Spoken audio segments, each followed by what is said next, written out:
Hi, I'm Ashley. Many of my clients have asked me, how do you get the basics of SEO right? Where do they even start? It's a really good question, and I'm hoping to answer that today for you. So SEO involves the increasing of quantity and quality at the same time.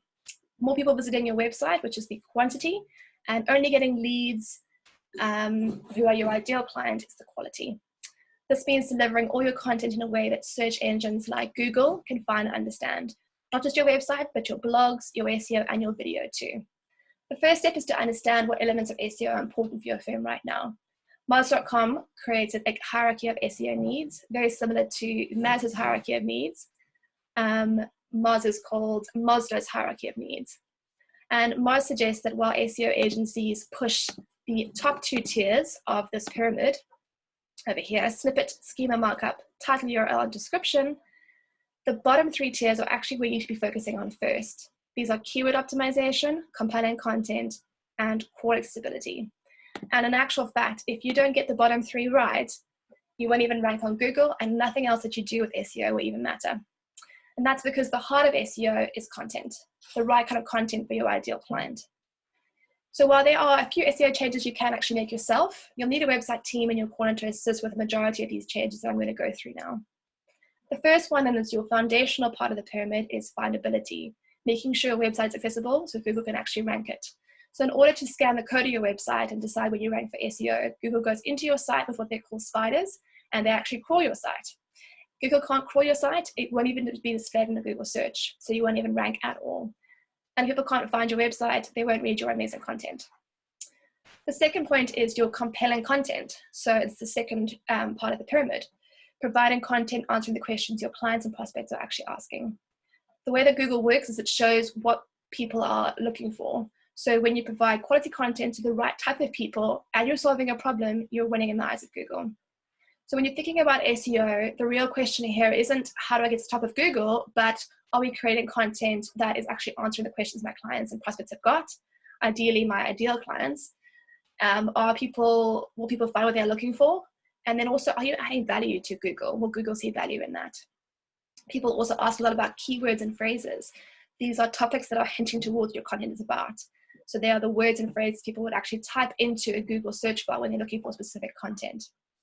To know an idea of what your keywords would be, think about why you're writing the content. What is the main theme or pain point that you're actually addressing? More often than not, you'll find your keyword in your answer. The third thing is performance. So create a good user experience that keeps people coming back again and again. A good user experience is based on the performance of your desktop site, as well as the user experience of your mobile site. So performance looks at many things, including page size, the overall size of the website page on your site. You want it to load nice and easily and quickly, which will make Google happy and make your prospects happy. The last thing you want is to try and click on a website page that takes forever to load. Generally, people will just click away. The next thing is page requests. This is the number of plugins and files which must be downloaded in order for your website page to show. This also affects your page size as well as page speed. Page speed is the number of seconds it takes for your page to load. And from an SEO perspective, speed is a big deal, so it's important to get that right. The last two are image size and code size. Image size is the height and width of an image in pixels. The bigger an image, the longer generally it would take to load. And code size are all the text and symbols and rules that you see at the back end of your website that is used to build a website page. So the mobile versions of your website are really important right now, probably more than ever. A lot of people are looking at your site on mobile as opposed to desktop. Three things to look at here is your font size. Make sure it's legible. Can people actually see what you've got on there on your site? The second thing is tap targets. These are the interactive areas of your website, like your buttons, your menus, and your videos. Make sure your buttons are big enough to be able to tap on. This isn't going to be a huge thing for SEO, but if people can't actually click on your buttons, it's going to affect your call to actions and your goals. The last thing is responsiveness. Remember that everyone has different kinds of mobile phones and devices to look on. And so make sure your website actually changes and is responding to different sizes of site. Then number 4 is descriptions. You need to have clear, obvious meta descriptions. People know what your pages are about. Your meta description is the bit of blurb content below your menu title when you're looking at a search result. Then they allow people to actually know what's on each page. Whilst there's no particular length, required for meta descriptions, Google actually shortens these down to about 160 characters to allow more detailed display on a search feed. Remember to include your keywords in your meta description as well. Think of it as like a really short forward to a book, where your web page is the book itself. How best can you describe what's in the book, basically. It's equally important as well for Google to see that your meta description is a true reflection of what's on the page.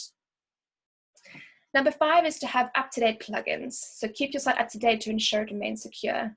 A plugin is something like Akismet, WordFence, or Yoast, which is a piece of software that allows add-ons to be integrated into your website. It means your site has more capability than it was originally designed to have. And whilst a plugin might still work if it's out of date plugins pose a potential security threat or risk, as they're actually easy to hack.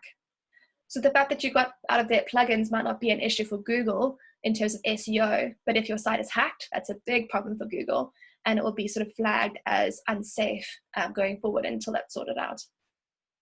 And then finally, SEO, it's a long-term game, so don't rush the process. Yes, SEO is important. You can focus on SEO technical elements all day long, but unless you focus on the foundational marketing elements first, it's not going to help you in the long run. So what are these foundational marketing elements? The first one is to understand how marketing works, especially for accountants. And know who your ideal client is. Define your brand, make it beautiful. Create a website that is based on your client journey. Plan out your marketing based on your business and personal goals. Create content based on the clients' and prospects' questions. And then finally, refine your SEO and give it focused attention.